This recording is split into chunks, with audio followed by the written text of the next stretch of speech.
সকালে গরম গরম রুটি আর ঘুগনি দিয়ে ব্রেকফাস্টটাও দিয়ে দেওয়ার পর লাঞ্চটাও প্যাক করে ফেললাম। লাঞ্চে আছে সাদা ভাত, কাঁকরোল আলু ভাজি, তার সাথে ঘুগনি আর স্যালাড। বাইরের ওয়েদারটা বেশ ভালোই, রোদ ঝলমালে আকাশ। রুমে ফিরে ফ্রেশ হয়ে আমিও ব্রেকফাস্ট করতে বসে পেলাম। ঘুগনি রুটি আর তার সাথে কাঁচা পেঁয়াজ খেতে কিন্তু দারুণ লাগে। গত 2 সপ্তাহ ধরে প্রায় বৃষ্টি হচ্ছে না, বললাম না বৃষ্টি না হলে এখানে জলের প্রবলেম শুরু হয়ে যায়, অলরেডি শুরু হয়েই গেছে। তাই আজকে কাজকর্ম সমস্ত বেলাতেই হচ্ছে। প্রায় তখন 1:30-2টোর মতো তখন জল ছাড়লো। সেই সময় কিন্তু সমস্তটা ক্লিন করে নিলাম, বিছানাটাও গুছিয়ে নিলাম। বাইরের ওয়েদার বেশ রোদ ঝলমালেই আমিও স্নানে চলে গেলাম।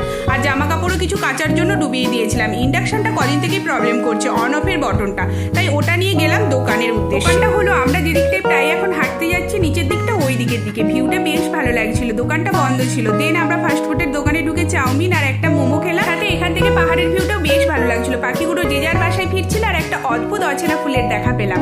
সন্ধ্যের আকাশটাও কিন্তু ভারী সুন্দর লাগছিল। মিনি ব্লগটা এখানেই শেষ করলাম। টাটা।